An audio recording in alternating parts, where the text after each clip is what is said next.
10 last week, so we'll start off with Mark 11 this week, and I think we'll probably get through the whole chapter if I had to guess. I mean, well, yeah, I mean, we should get through the whole chapter. So,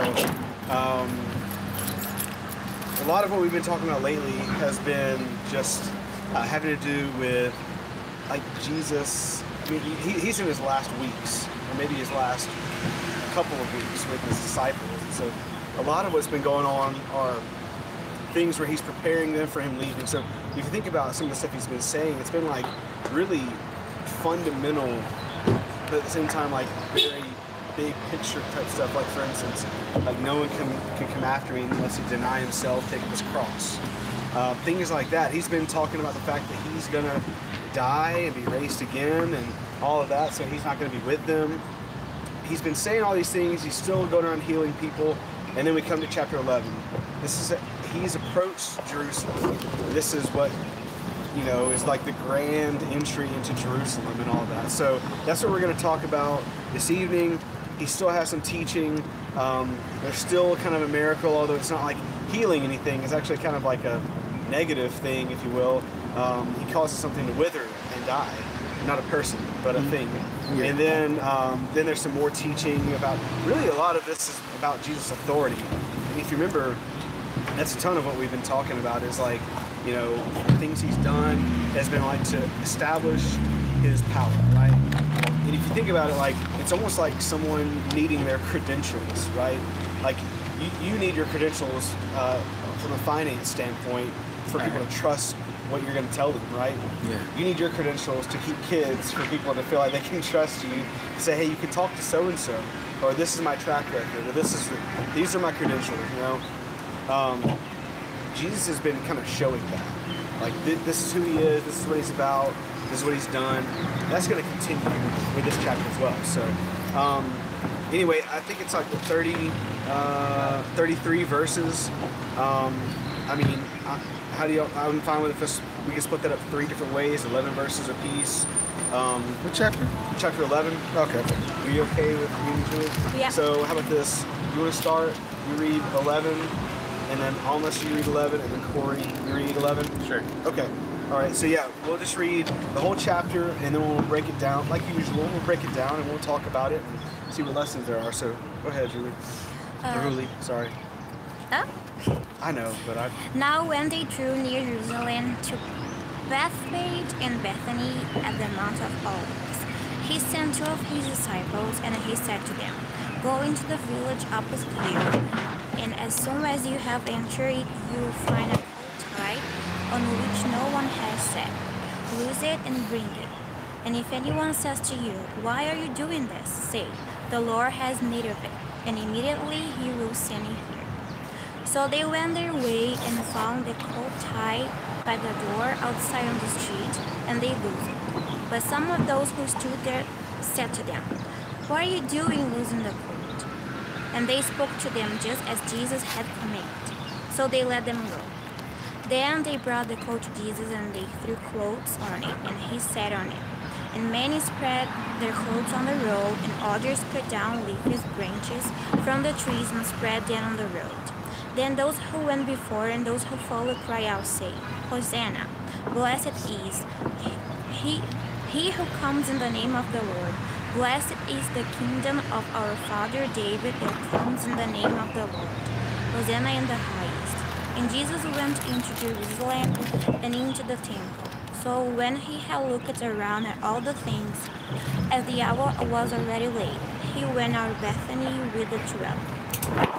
The next day, when they had come out from Bethany, and seeing from afar a fig tree having fleas, he went to see it if perhaps he will find something on it. When he came to it, he found nothing but leaves, for it was not the season for figs. In response, Jesus said to it, "Let no one eat fruit from this ever again." And his disciples heard it. So they came to Jerusalem. Then Jesus went into the temple and began to drive out those who bought and sold in the temples, and overturn the tables of the money changers and the seats of those who sold doves. And he would not allow anyone to carry wares through the temple. Then he taught, saying to them, Is it not written, my house shall be called a house of prayer for all nations? But you have made it a den of thieves. And the scribes and chief priests heard it and sought how they might destroy him. for they feared him, because all the people were astonished at his teaching. When evening had come, he went out of the city. Now in the morning, as they passed by, they saw the fig tree dried up from the roots. And Peter, remembering, said to him, Rabbi, look, the fig tree which you cursed has withered away. So Jesus answered and said to them, have faith in God, for surely I say to you, whoever says to this mountain, be removed and be cast into the sea, and does not doubt in his heart, but believes that those things he says will be done, he will have whatever he says. Sorry. 24. 24? Okay. Therefore I tell you, whatever you ask in prayer, believe that you have received it, and it will be yours. Whenever you stand praying, forgive if you have anything against anyone, so that your Father also who is in heaven may forgive you your trespasses. And they came again to Jerusalem, and as he was walking in the temple, the chief priests and the scribes and the elders came to him, and they said to him, by what authority are you doing these things, or who gave you this authority to do them? Jesus said to them, I will ask you one question. Answer me, and I will tell you by what authority I do these things. Was the baptism of John from heaven or from man? Answer me. And they discussed it with one another, saying, if we say from heaven, he will say, why then did you not believe him? But shall we say from man? They were afraid of the people, for they all held that John really was a prophet. So they answered Jesus, we do not know. And Jesus said to them, neither will I tell you by what authority I do these things. Okay. So, do you all have a heading before verse 1 of chapter 11? What does yours say, Corey? Triumphal entry. What does yours say? What did you ask? Do what? What did you ask? I said, right in front of chapter 11, verse 1, what is your heading? There, Jesus rides into Jerusalem. Do you have one, Almas? I don't get what you mean. Like, Okay. Well, like, sometimes there's like little, like, I don't know, little, Topic? Little blurbs. It's okay, mine says blind Bartimaeus healed. oh, okay, so that's for, holdover from the, so yours doesn't have it by sections, it just has it at the top of each page. Yeah. Okay. So Jesus rides into Jerusalem, the triumphal entry. Basically what's happening is, like, this is not the last time Jesus is going to come into Jerusalem, because he's actually, we see a couple times where he's going to go out of Jerusalem and come back in during this chapter. But this is the time he's coming in to Jerusalem where the next step is for him to be taken. I mean, there are other things that happen, but, like, this is the signifying thing. Like, the next big event is going to be, he's going to be taken and betrayed. So we see this, like, thing where Jesus, I mean, we don't ever see Jesus, like, really take steps before he goes into a place, you know? He just kind of, like, shows up usually. But here, that's not how it works. So they're in Bethany, which is, like, just over the mountain. Like, you have the Mount of Olives, and then just over that mount is Bethany, a small little town. Do y'all remember who's from Bethany, by any chance? I think it's Mary Magdalene. It's from Bethany. One of the Marys is from Bethany. So, like, this is a familiar town to Jesus and to some of the other people. And he sends 2 disciples, and he says, go find a colt, or other translations say a donkey. Find it, one that no one has ridden on it, which how would they be able to tell that? I don't know. I don't know that. Find it, untie it, and then bring it to me. And if anyone questions you, just say, basically, to sum up what he says, the Lord needs it, and he'll bring it back when he's done. What significance do you see here with Jesus, like, wanting a donkey specifically, but also just, like, it's kind of a grand entry. People put their cloaks down, their coats down, on top of the donkey for him to sit, and they put it down on the ground for the donkey to walk on. Like, why is this such a significant thing? And part 2, why a donkey? Well, I made some notes, so I'm just gonna read what I wrote. Okay. I think it's the same time he reflects the authority of a king, as is in verse 9 and 10, and his modesty because he's riding on a donkey. He actually could go walking because all of his traveling was walking. Yeah. But Jesus was on a donkey, so the prophecy could be fulfilled because this is written in Zechariah. Zechariah 9. Yeah. 9:9. Yeah. Yeah. No, that's definitely right. Yeah. I think you're exactly right. Like, this is a triumphal entry like a king would have, except it's on a donkey. And I think that's significant because of Zechariah 9:9. It's just a fulfillment of prophecy. But if you just had to guess, like, what message does that convey that he's riding on a donkey as opposed to a horse? To show that he was like a simple person. I think it's his yeah. modesty I or think something? modesty. That's right. I forgot you said that. Yeah, I think it's much more common. It's much more. It would be weird to see that because you're expecting him to come in like on a horse, right? What is it? A king rides on a big noble steed, Yeah. but the King of Kings rides in on a donkey that was a common animal that a simple person would ride in on. And I think that's the significance, is that God doesn't establish his authority the same way that we think he will. And he also doesn't, his authority doesn't always look the way we think it should. You remember when Israel wanted a king? The first king was a king that they wanted. I mean, God anointed him, but it was a king that their heart was set on, Saul. The second king was David. And that was the king that God chose, that God wanted. And he ride on a donkey too. Yeah, I mean, and there was nothing grand about David initially, right? I mean, he was out there tending sheep, right? What's Jesus been doing with his disciples? To some degree, he's been tending sheep, right? Like, they're his sheep, and he's just been tending to them. So I think there's some significance in that, and it shows me that God wants to establish his authority and his power, you know, the fact that the kingdom is here, but at the same time, understand that the kingdom doesn't look the same, and his authority doesn't look the same as what maybe we would like it to or what we think it should. Yeah. And then, I mean, I think it's cool that, like, I hate to say it this way, but it works. Like, the people, they shout Hosanna, Hosanna, right? They recognize that he is from God, that he is from David, Hosanna in the highest, right? And I don't know if they knew everything that meant, but they saw the connection here, and that they understood there's something special about Jesus of Nazareth. He has authority. And that's the lesson we should take from it as well. It's just kind of confusing how people are doing this in one chapter and the very next they're denying him and crucifying him. Right. Yeah. I mean, I don't know if this is a lesson we should bring it from here. You're just reflecting on my own life. It's just hard to judge people by their cover, whether it's you think they're doing evil and they're really not, or they're doing good and actually they're really doing evil. Yeah. God is the ultimate judge of that, and he's come here to separate his people from the rest of the crowd. Mm-hmm. Yeah, no, you're right. So he rides into Jerusalem, and where does he go? To a fig tree.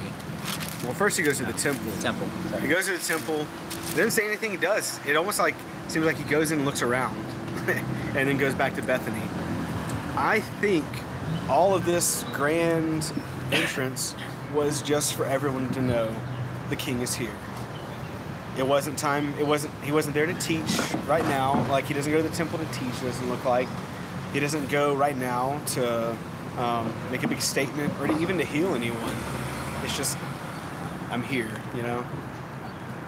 But then the next day, he goes out and he's hungry, and he sees a fig tree, and the fig tree from a distance looks like it should have figs on it. Interesting thing is, I would think Jesus would know enough about fig trees at this point to know if it's time or not for figs to be on the tree. But he goes, and even though the leaves seem like it's sending a message that, hey, we have fruit, we're here, it doesn't have any. It just has the leaves, and that's it. And Jesus curses the tree. And he says, may no one ever eat fruit from you again. And he said it intentionally in front of the disciples so they could hear it. So I guess my question is, why does Jesus, why is he hating on this tree? Why does he curse a tree? Well, I read, I don't know if that's true, but the fig tree is one of the trees that first it grows the fruit and then grows the leaf. So, as it says, it wasn't time for figs. But when you saw a tree full of leaves, and this specifically tree, before growing the leaves, grows the fruits, basically we're gonna think that the tree had fruits. Right. So, okay, yeah, I didn't even look that up, so that's... yeah, that's I read. I don't know. It makes sense. I'll take your word for it, yeah. Yeah. So, I mean, but why would he curse the tree? Why not just be like, all right, gotta go get food from somewhere else? The tree probably represents something. Okay, what do you think? Maybe it's like a parable. Okay. Yeah. To teach something. No, I would agree with that. I mean, there's a lot of different parables or analogies that Jesus uses throughout Scripture. Yeah. I mean, one that we used was like the sower and the seeds and stuff, and like people not taking plant in different soils, and people representing those different soils. So maybe people can represent the fig tree in this case. I know there's a similar analogy in John 15, I guess, 14, 15, something like that, where it talks about Jesus being the true vine dresser, and he's going to prune those who are creating fruit and chop off and throw into the fire those who are not producing fruit. So that sounds very similar to what Jesus talks about doing to this fig tree. It's just cursing that fig tree and pretty much throwing it into the fire. Right. So maybe it's somebody who looks like they're supposed to be producing fruit and it's supposed to be working for the kingdom of God, but they're not producing the fruit that they should be. So he's going to curse them, not be a part of it. This may sound funny, but I think the tree was trying to show something that it wasn't. You know? Yeah. All pretty and full of leaves, and okay, I bet you have a fruit for me to eat, but it was totally the opposite. So that's why Jesus cursed it. Not because it wasn't able to get fruits, because they know it, but because the tree was trying to show something that it wasn't. Yeah. You know? I really agree with that. I think, like, if you look later on in the chapter which we're going to get to, Jesus uses the tree for a lesson, right? But I actually think that this is connected to the next section, which kind of goes along with what you're saying, like misrepresenting. The tree was misrepresenting itself, you know? Like, it looked like it should be one thing and it should have this, but it doesn't. It's like, it's lying, you know? It's hypocrisy. Somehow this tree is a hypocrite. Yeah. So I think that's really what's going on because of the next section. Now, again, he uses the tree for an actual lesson later in the next, 2 sections from now. And I'll just tell you another thought. I think this also might just be Jesus was really hungry, and he was kind of frustrated that the tree, he walked over expecting to see fruit, and it wasn't there. Now, could Jesus have made that tree have fruit? Yes, yeah. 100%. He made there be enough food from a couple of fish and a couple of loaves of bread to feed 5,000. Surely he could take a tree without fruit, but with the potential for fruit, and make there be fruit. It wasn't about that. It was about something else. I think it was about the misrepresenting itself kind of thing. Or maybe Jesus was just really hungry and he got mad at the tree. I don't know, because they know it wasn't time for figs. Right. Yeah, it says it was not the season for figs. But sometimes you can see something and be like, I didn't expect to see that, or I usually wouldn't see that, but maybe it actually so I don't know. I don't know what's going on with that tree, but all I know is that Jesus didn't like it and he cursed the tree. Now the next section, he's looking, starting verse 15. Now he goes back to the temple in Jerusalem, okay? And he looks in the temple, and what do you think he would expect to see in the temple?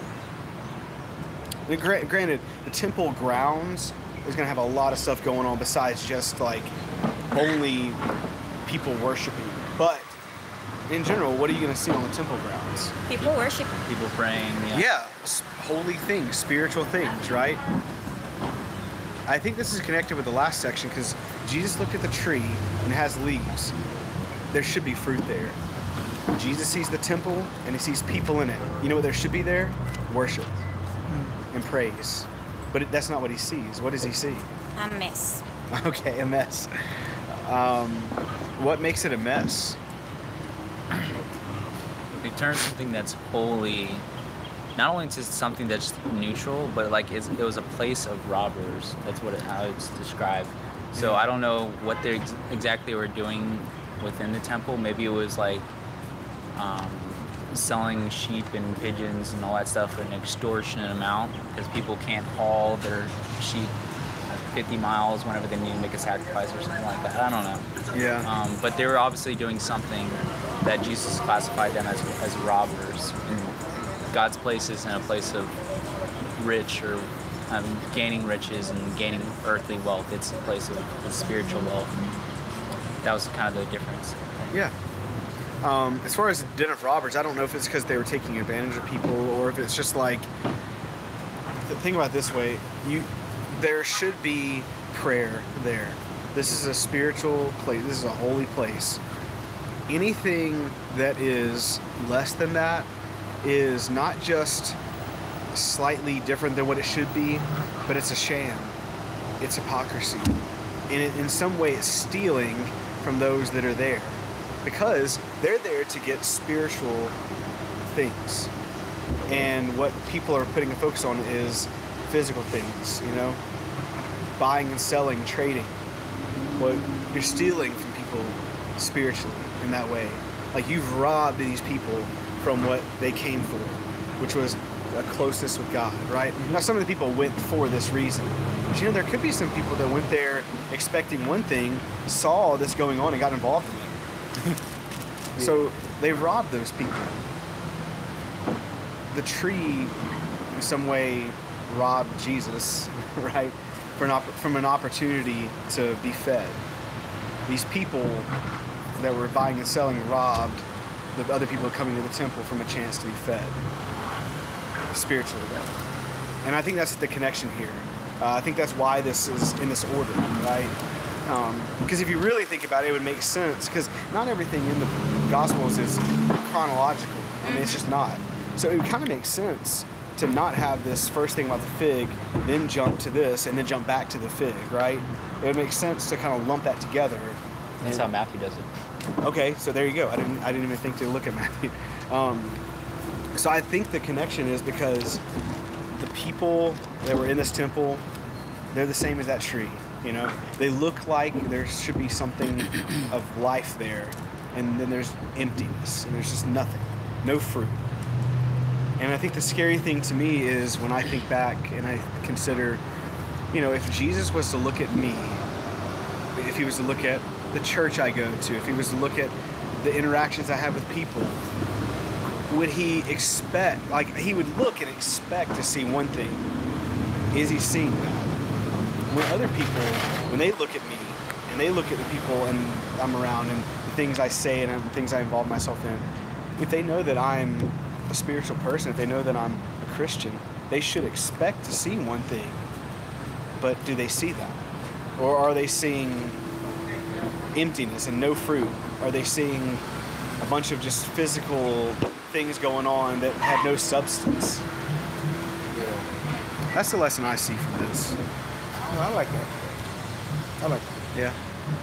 I mean, it's a very practical thing. You know, he's going in and out of Jerusalem and he sees this stuff. I mean, imagine Jesus overturning tables, though. It's hard for me to imagine that, you know? Yeah. I remember my granddad saying that, and I mean, he's an old school guy, and he uses words that I don't even understand, like from the old King James, Shakespearean words and stuff. Not that he's from the time of Shakespeare. I'm just saying, like, he grew up in like, the Bible is like in an old English language, and so he speaks that way about spiritual things sometimes. And he would say, this is Jesus showing his righteous indignation. I don't know what that means, you know? And he told me what it meant, but I was righteous like, anger. Exactly, that's what it is. It's like, it's this anger from a place of righteousness, which doesn't sound like it goes together, but it does. Because it's not like Jesus goes to sleep on this anger. That would not be righteous anger. And it's not like he goes overboard and makes it personal, where it's like an attack, he feels personally harmed, so he physically harms them. He takes the thing that they're doing that's harming the spiritual growth of people in the temple of God, and he just destroys it. It's like, this has no place here. And I think that if we see that in our life, we should be willing to do that. I should be willing to, quote unquote, drive out. What it is, Matthew, where it says that he like makes this like whip basically, and he goes in there looking like a madman. Like, if it comes to my life, it comes to even like maybe people's lives that I care about, like I need to be willing to look like a madman driving away things that are unholy. Anything else y'all see through these first few sections? No, not really. What about the scribes and Pharisees, their reaction? What do you think about that in verse 18?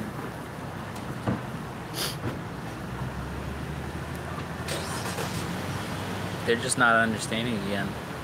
I mean, it goes beyond just not understanding. Like, they outright hate him, and they're seeking a way to destroy him. Which is not the lesson that Jesus wanted them to take away in this instance. Yeah. What do they understand? That people are beginning to follow him because they're realizing this man is different and he's teaching something new. Yeah. And they're getting scared for, I guess, their own righteousness' sake. Yeah, it's like, okay, you can have a crowd of people and we might not like that. We might not like some of the things you say, but don't mess up my wallet. Don't mess up, some of the things that are going on. Don't make me think that I'm an unholy person. You just crossed the line, You can say that you think differently about the Sabbath.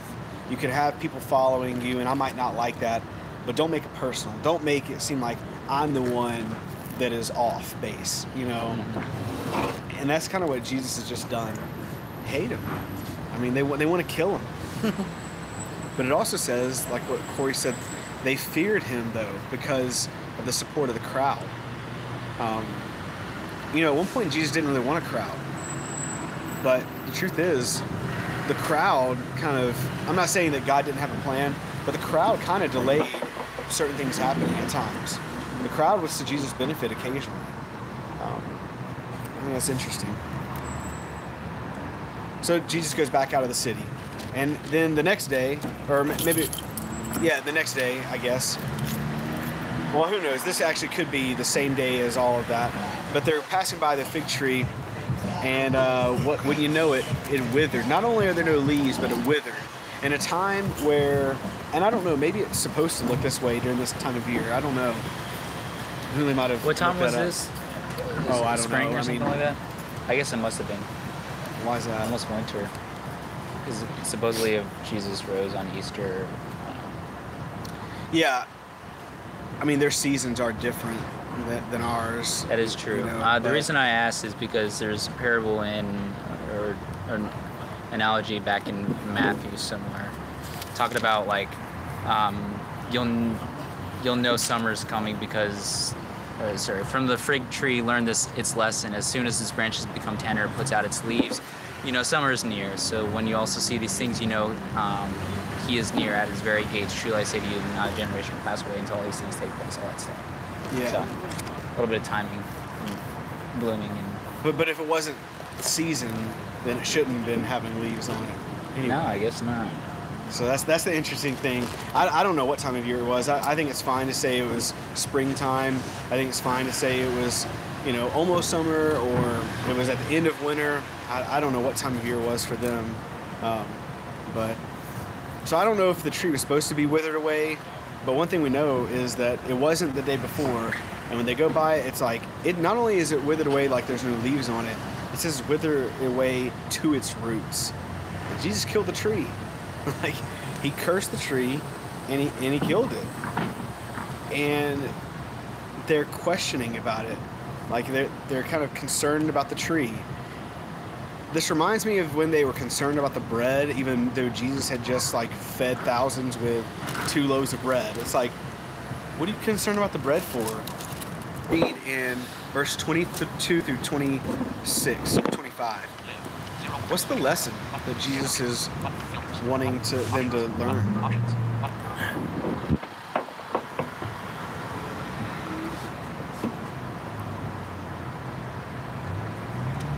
Is it about if you don't do right, I'm gonna strike you, curse you, and you're gonna wither away? That's exactly what he's getting. No, I mean, like he's kind of stressing the importance of faith, and specifically faith in him at this point, and like the power of faith in him. Because he talks about like them having weak faith throughout kind of past 4 or 5 chapters almost. Yeah. But it's like, all right, this is what you can do if you do have faith in me. Like you can move mountains, like you can make a tree wither. Not like physically, but like spiritually, this is what God's gonna do for you if you have faith in Jesus. Yeah. Don't. Also, what he's saying is don't allow an obstacle to be or to look more difficult than what it is. Yeah. And he calls it a mountain because your problems can seem very monumentous, but there's nothing too hard for God to bring a miracle to your life. So Yeah. Amen. I mean, I think one big thing he's wanting them to believe in is prayer. But I think another thing he's wanting them to believe in is not believe in themselves, but to truly believe in faith. I think I've confused that with believing in myself at times. Like, I'm a faithful person, so I need to believe in myself. And really, what Jesus is wanting them to do is believe more in God. That's what you need. You need to have more faith. Believe in that faith. And believe in who the source of that faith is. Believe in who the direction of the prayer is towards. Believe in God. He does say something interesting here about prayer specifically. He says in verse 24, the way my translation reads, whatever you ask in prayer, believe that you have received it, and it will be yours. What translation is that? This is the English Standard Translation, so the ESV. What does yours say, Louis? It says, and whenever you stand praying, if you have anything against anyone, forgive him, that your Father in heaven may also forgive you your trespasses. But if you do not forgive, neither will your Father in heaven forgive your trespasses. What does the verse right before that say? Before the 25? Yeah, verse 24.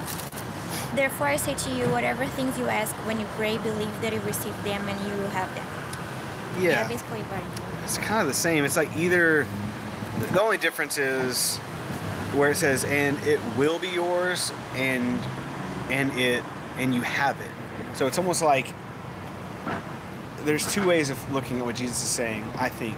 One is believe in prayer, be steadfast in prayer, and whatever you ask, it will come to pass.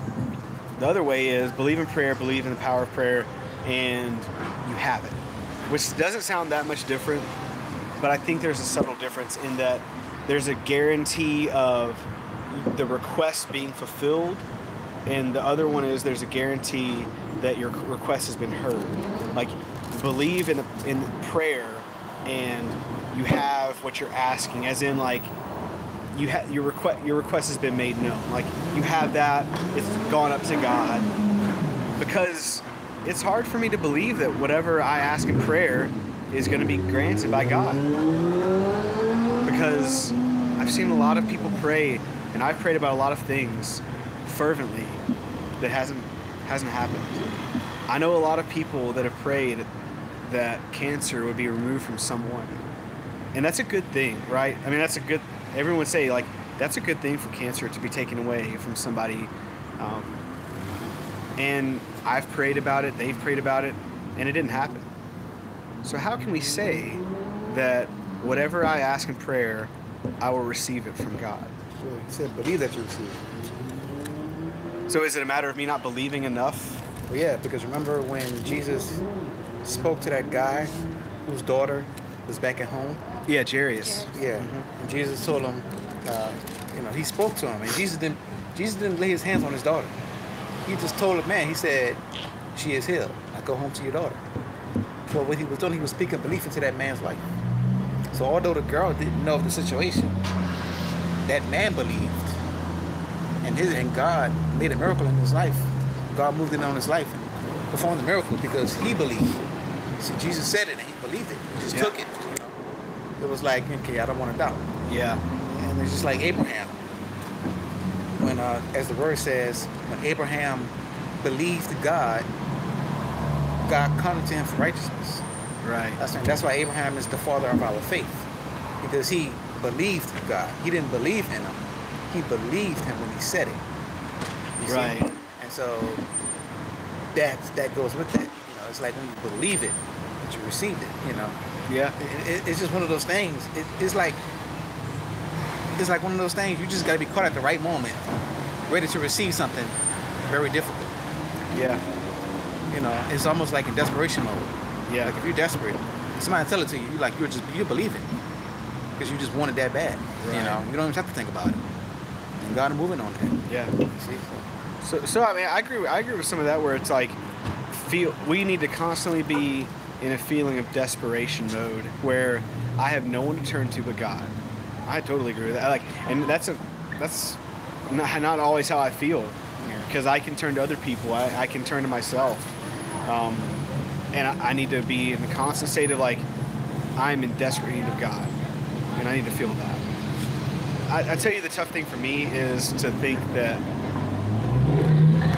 to have confidence in prayer when nothing changes except the outcome. What I mean by that is my prayer is the same, my faith is the same, but the outcome seems different sometimes.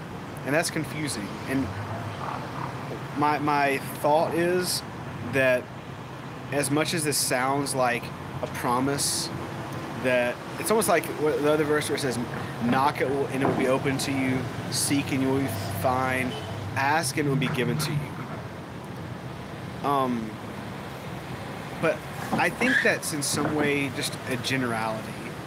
Yeah, that's for everybody. And as opposed to like, and I don't know if it's intended to be taken for every specific case for all time, as much as, you know what, the point is have faith in God, you know, and whatever the outcomes are, whatever the circumstances are, whatever prayers are answered or not answered, you know what, have faith in God, because that type of faith will be able to move past the things that happen in this life that don't seem to be, answered prayers, so to speak, or things that don't go our way.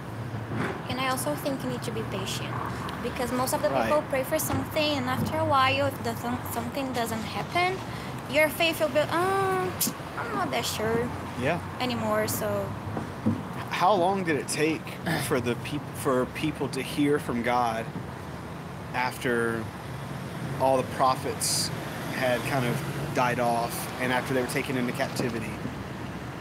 It's like 400 years of silence, right? And then all of a sudden, boom, here's Jesus, Well, here's John the Baptist, but then there's Jesus. Don't you think it'd be easy for people to sit back and think, man, God's not coming back. He's not fulfilling his promise.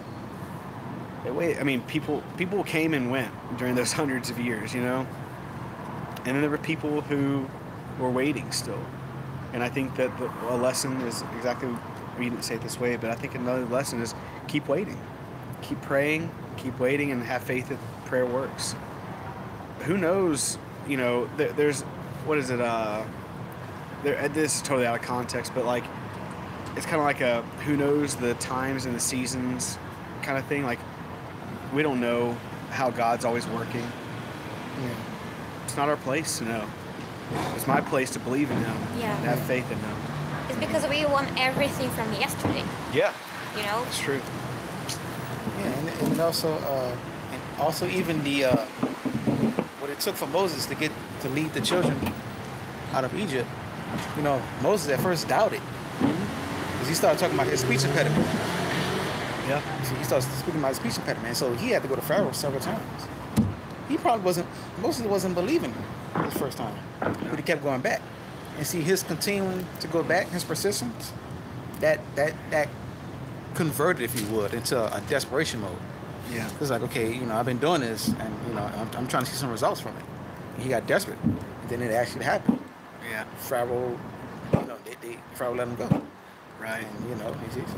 Well, and another lesson is that God provided someone to help with that, right? God provided Aaron to be the spokesperson, right? Yeah, so I think the two things to take away from this section is that keep believing in God, keep having faith, and the second is to keep praying. What's besides us doubting? What's the second thing that it says that can get in the way of my prayer being answered?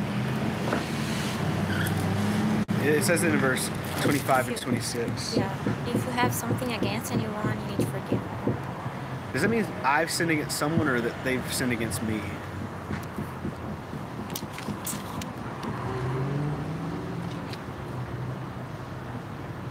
What do you mean? So it says, verse 25. If you have anything against anyone, so if they like sin against you, Yeah, it says, whenever you stand praying, forgive if you have anything against anyone, so that your Father also who is in heaven may forgive you your trespasses.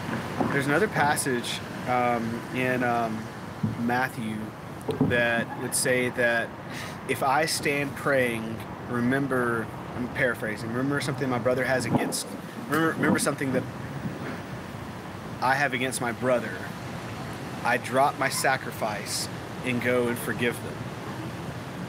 And it's almost like my prayer is hindered when I don't forgive someone. And who's the one that did the wrong? It's that other dude, right? It's that person who said that thing to me the other day. It's my stepdad. It's my roommate. You know, it's my significant other. You know, whatever it is, like I need to always be in a mindset of forgiveness, or else my prayers are hindered. I'm not saying God doesn't hear it. I'm saying that, you know how like some of these songs right now people are playing in their music and playing in their cars? I hear it, but it's just a bunch of noise to me. Like I'm not really listening to it. I'm not really paying attention. It sounds like back in the passage in Matthew, it sounds like what happens with our prayers when we don't seek forgiveness from others. And I don't mean forgiveness from others in that we've sinned against them, but even when they've sinned against us. I mean, for me, that's a huge lesson that I need to be just forgiving of people. And that way, God will forgive me, and He'll hear my prayers, and I can hope to have prayers answered. Yeah. If not, what hope is there? I think the main point is, how do you want God to forgive you if you can't forgive the other? Right. That Yeah. makes no sense. That's true. and that's part of the prayer in Matthew 7, Oh, yeah. 7 that Jesus prayed is like forgive others as you It's forgive Matthew our 6. debts. Matthew 6, sorry. Yeah. Um, Forgive us our Start debts verse as we 9. forget our debtors. yeah. Right. But it just speaks to like what God really wants from us, because He's doing that exact same thing for us. And if we're not willing to do that for others, how can we expect God to do that for us? Like, Yeah. we don't want to be caught being hypocrites like the Pharisees and the scribes that we're reading here. And that's exactly what we are when we're not forgiving other people. It's not like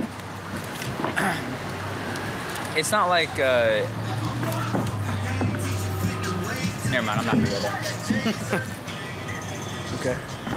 But that was kind of my point. All right. Yeah.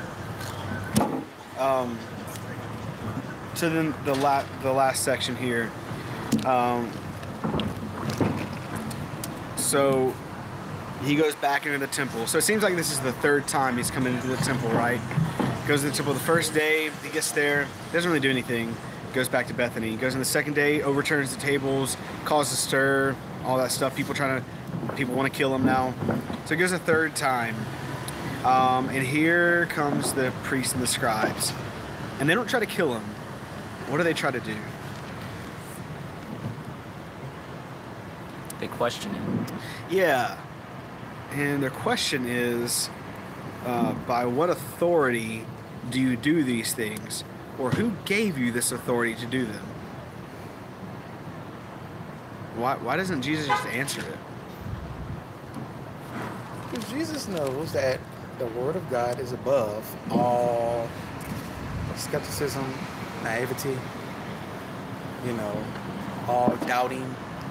Like, the Word of God is established. So what he's doing is he's bringing them up to their level. I mean, he's bringing them up to his level. Right. You see, by saying, listen, and he's basically saying flat out, I don't need you. You need me.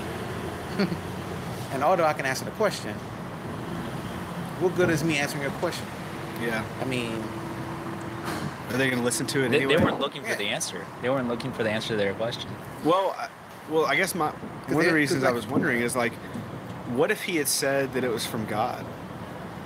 I think they would have done the exact same thing they would have done and tried to arrest him or try to call him a hypocrite and have him killed the same way. Yeah. because John can't speak with authority. So if he answered one way, he was doomed. If he answered the other way, he's doomed. Yeah, exactly. And I think that's a good point because, and that's why I was. That's actually how it works in real life too. Yeah. He turns it around. He asks them a question, and they come to the same conclusion.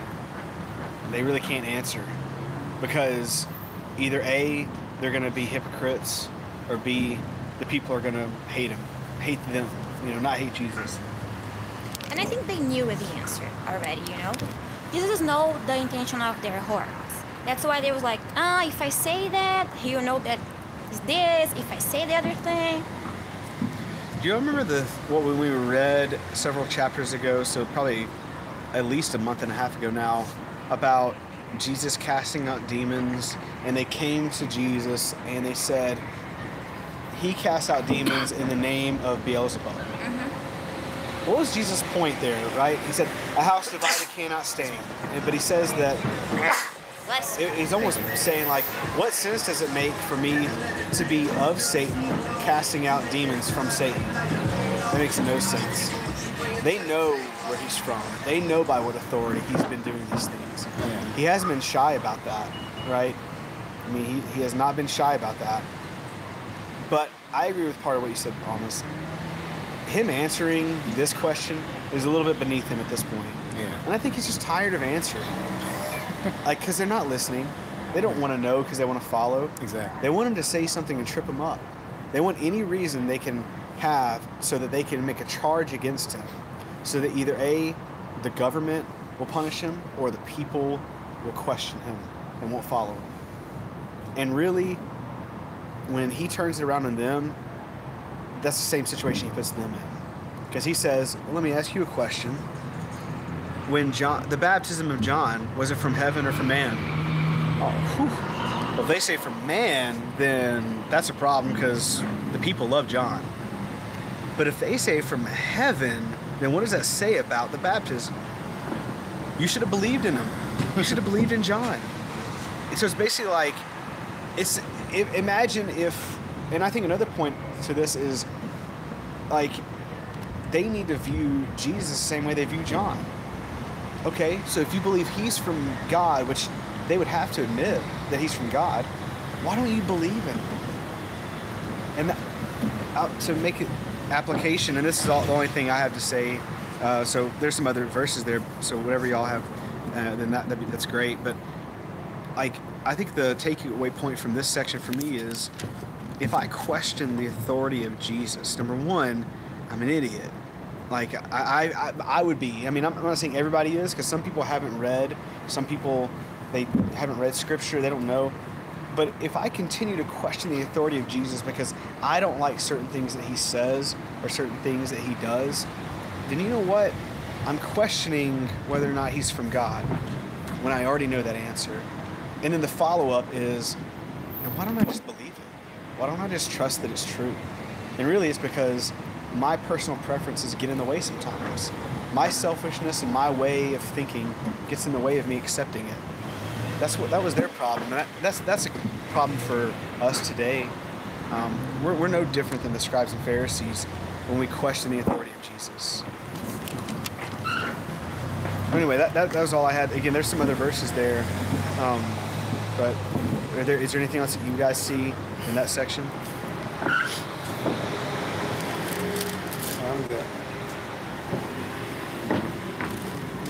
I'm good. Just the same kind of thing, that I don't think they were looking for the answers. So God's not going to reveal those things to him, or spiritual, or what happens in the afterlife to them. Which is why you see a whole bunch of people nowadays like scrambling, like, what's going to happen to me? Like, Is there aliens out there? Is there like, it doesn't matter. Like, you're not searching for God, so God's not going to reveal to you the true truth of like what He wants you to know and what's in the afterlife for you. Everybody wants a smoking gun. That's true. That's what they want. So, and another, I guess just one question I also have is that, what do you think gets in the way of other people believing in Jesus more than anything? Like truly believing and following Jesus. Or what gets in the way of you doing that, or what has gotten in the way of you doing that? I think I'm gonna go back to what I just said, a smoking gun. Okay. They want to follow signs. They want, they're looking after the flesh. They're looking to preserve their flesh.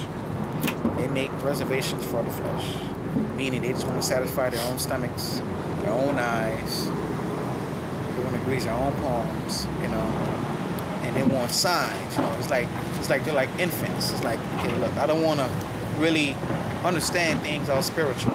I just want to get my flesh accustomed to. Because it's so tangible. Like you can see it and stuff, and it's so short-sighted. Short-sighted. In this chapter, who were the people that were like most led by the flesh? Like who let other people dictate what they did and didn't do? Scribes and Pharisees, the scribes and priests, because it says that for fear of the people, they didn't do something. For fear of the people, they didn't say that John's baptism was for man. When we let, whether it's ourselves or other people, influence our decisions instead of just the truth from God, we're just like the scribes and priests. And they let their anger and bitterness and jealousy, that led to them crucifying Jesus. And I would say that it leads us to reject Jesus at some point. We all have our sticking points. We all have our thing that, like, man, it's hard for us to accept it. It's hard for us to believe it. It's hard for us to, like, get over past thoughts, or hard for us to get over, like, family things. If I believe that, then how does this affect everything else in my life? But if I allow myself or other people to dictate what I believe in or what I follow, I'll wind up rejecting Jesus just like them. And that's a scary thought, because like I don't like the thought of, like, I'm not the guy that crucified Jesus. That was them, I didn't do that. But I have to admit that there's no difference in me and them when I'm influenced so heavily by the flesh that it influences my decisions and who I follow.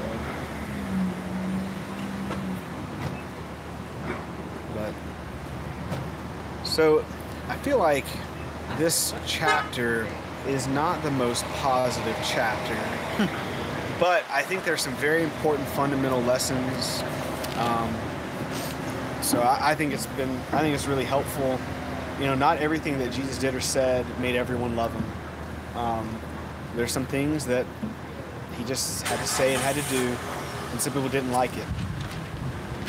And we're going to run into those things in our lives as well. So if you haven't already, you will. I have. So. All right. Well, Mark 12 next week. Hopefully we can get through it. It's a little longer, but if we do, we do. If we don't, it's fine. I don't anticipate us getting through Mark 14 in 1 week. That's quite a lengthy chapter. It's 72 verses. I think it's the longest one in the New Testament. Pretty sure 70. Yeah, I think it is. So we got several weeks still. So anyway, appreciate everyone's comments and contribution. Yeah, thanks, Blake. Definitely appreciate the fig research. That was good. So what you said, was the fig tree in season? Mm-hmm. All right, no. So we know it wasn't, because Yeah, said it wasn't. Right. Yeah. But she said supposedly the fruit is made first and then the leaves.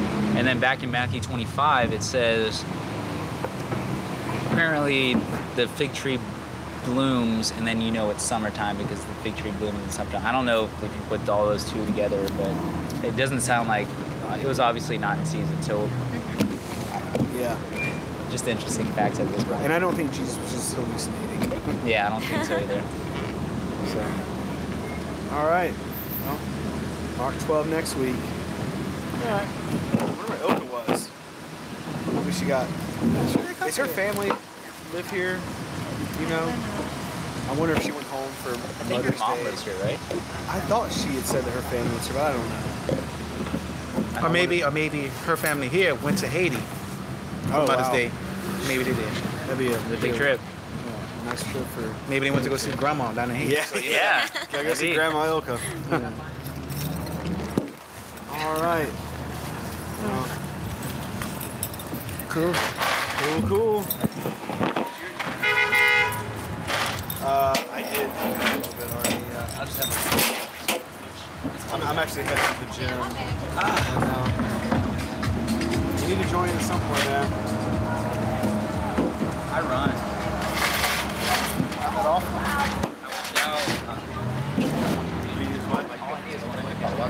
All it is. No. I know. I need to get back into it. All right, Chester.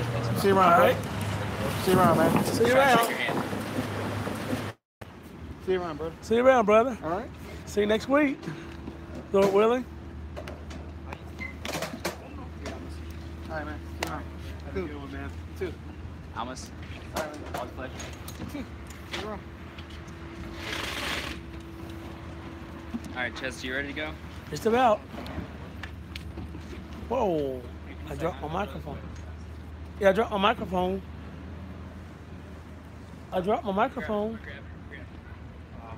Yeah. There you go. Thanks. Are you done with your coffee? Yeah. Thanks.